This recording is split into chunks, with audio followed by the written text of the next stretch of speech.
I meet lots of interesting people who I want to help, and the best way for me to give back is to quickly share who they're helping professionally and who they wish they could privately or philanthropically help more. And I help you by keeping the interview short and sweet. People in my circle can pick and choose who to directly and indirectly help with their business or charitable contributions. Who are you helping?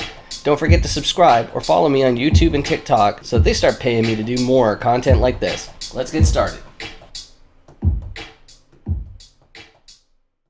Hey, how's it going? I'm Dan Fredenberg, and this is for Who Are You Helping? And today I'm joined with Valerie. How you doing today, Valerie?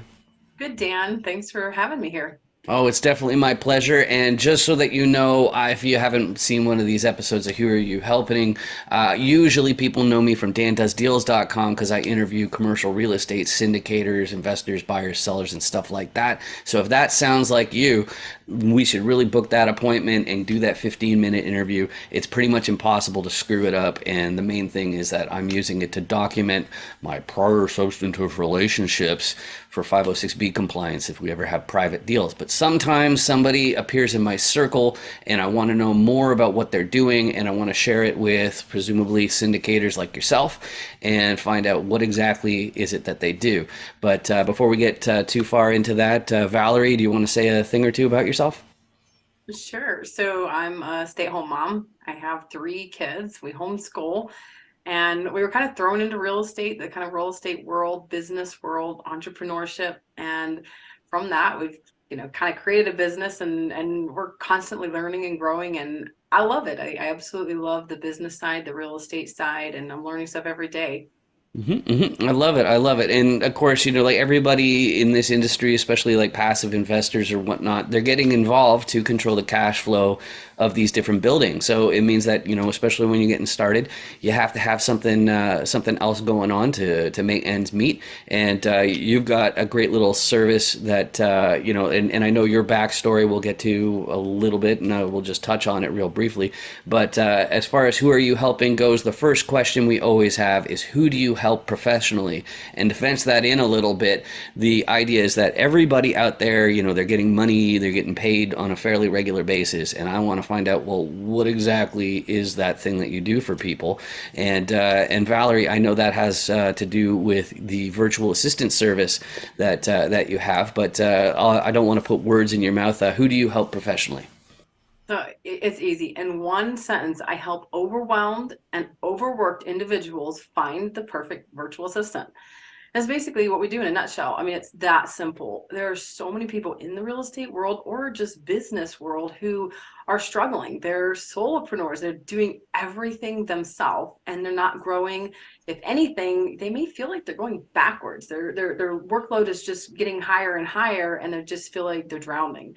And I can say that because that's where we came from. I mean, we started getting into the real estate world and we're trying to do it all ourselves while taking care of family, and all that kind of stuff. And we got to the point where I felt like I could not do it all. And that's when we got into virtual assistants. We hired one. It was rough. We had a lot of hurdles that we had to cross. We had to get, I didn't know how to train them. I didn't know much about them from the Philippines. And so we kind of compiled years of knowledge into a business, and that's what we do. We basically help people find a virtual assistant that is actually fits their needs so that they can really scale and get out of that grind where they're doing everything themselves. I love it. I love it. And on the Dan Does Deals Chance Encounter interviews with all the syndicators, I always pull out the Dan Does Deals core competency cube with the six different roles in a deal. And I keep on emphasizing, it's like everybody when they're first starting, if they're acquisitions, they're repositioners. And I say it's like, as far as a team goes, I'm not ideal for repositioners. I'm more ideal for sponsors and KPs because they've already got that foundation where, those systems will really make a difference. But when you're just starting out as a repositioner, you need people who can put in, 80 to 120 hours a week just to build your business and get that deal flow. So I think it's a fantastic service you do. But my next question, it has to do, it's a little bit unusual. And I don't know if you know this about me, but I'm from the internet. And so it means there are some weird quirks about me. One of them is that everywhere I've lived around the world, there's always a movement to say shop local, support your local businesses, and all that sort of thing. And that's fantastic because it means that your community will stay afloat. But if you are on the internet, then you need to play by a different set of rules. And what hit me is if you want to get really effective use of the dollars that you're spending professionally anyway, it's good to find out the secondary benefactors of choosing a professional. It's the same idea of shopping local. So with Valerie, I know some of your background, and you don't wear it on your sleeve by any stretch of the imagination. Some of the hurdles that you're going through, I knew you for months before I found out about any of it. But as far as how people sorry, so we already mentioned the. I don't know why I'm gapping out a little bit here, but so we already mentioned who you help professionally. But the next question is, who do you wish you could help more? So that could mean philanthropically, it could mean professionally, it could mean personally. Like some people, they've never been in a financial situation to spend enough time with their kids. You know, you're lucky to be a stay. At least in my view, you're lucky to be a stay-at-home mom because you get that that extra time with the most important people in your life. But like, who do you wish you could help more? Yeah, yeah. And I think I know what you're referring to is basically my husband has Parkinson's disease and he found out when he was 35 and it was a shock, honestly. I mean, we did not, that was not part of our plan. We did not plan that. And that's really what kind of just pushed us into real estate is we realized that we could not rely on his W-2 income, which was a heavy equipment operator. And so that definitely has changed a lot of what we do. And that's kind of what got us into the entrepreneurship, creating our own businesses. But who I want to help, ultimately, all of this, it obviously is to provide for our family, but the bigger picture that we're really trying to is we love two things, I guess. One, missions. We absolutely love missions. My husband and I actually met when we were younger on missions trips. I've gone with my brothers to I think the one we went to Peru was to build bunk beds for orphanages. And it's funny because you know a lot of people think, oh, orphanages way out there, but we actually have been to and been able to help that. We grew up in construction, and so we've gone to Papua New Guinea and helped build buildings. That's something that we're really passionate about as a family because we have that skill, that trade in our family.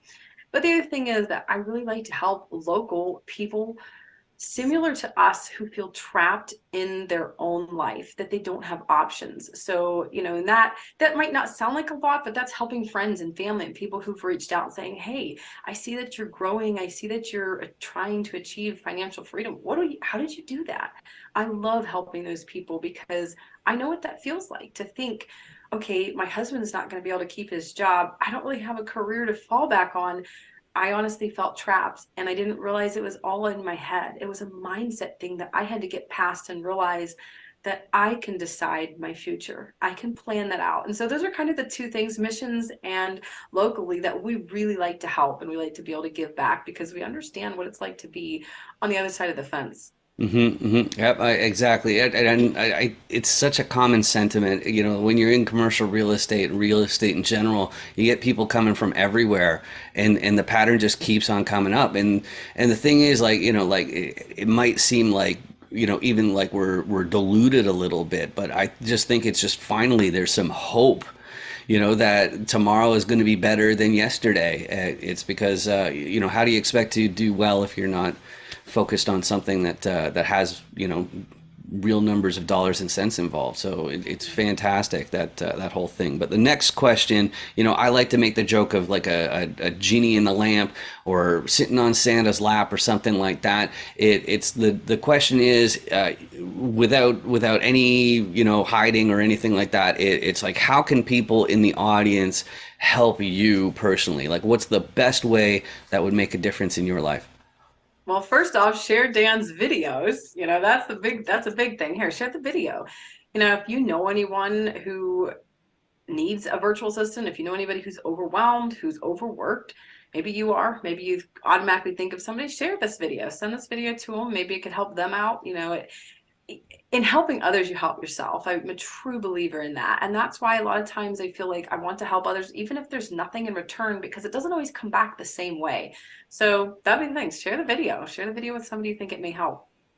I love it. I love it. And then as far as how to reach out, I'm easy to get a hold of because I got this distinct last name of Dan Fredenberg here. But this code here, this QR code, if you scan that, that has to do with the FAQs page that sends you to the FAQs page of 506 Me, which is the platform I offer to document your substantive relationships. If you're involved in deals, especially ones that are private, like 506B syndications, if you get to a certain amount of assets under management, the SEC will audit you. So you need to make sure that you have that documented to show that you're not pitching people all willy-nilly, because that's no good. You got to really make sure that people understand the risks involved, the core competencies involved and whatnot. But as far as you go, Valerie, like LinkedIn's a great way to reach me. I know that we met through several different multifamily meetups, but what's the best way to reach out to you? Yeah, I'm on LinkedIn, I'm on Facebook, Instagram.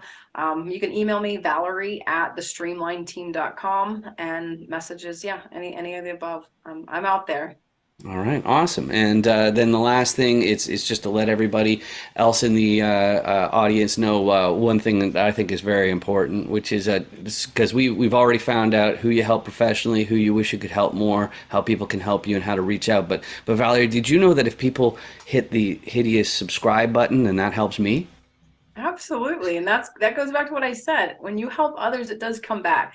And if you're not willing to subscribe to somebody you're trying, I mean, you're listening, you're absorbing the material, subscribe, absolutely, because it'll come back one way or another. It'll absolutely come back. Exactly, exactly. And not just on your list of suggestions, because that's really what it means. It doesn't cost you anything to subscribe, but my videos might show up on your list of suggestions. You can go ahead and ignore those suggestions, though, because I just appreciate the fact that you spent this time with me. Just like Valerie, I appreciate you joining me today. This has been great getting to know you a little bit better.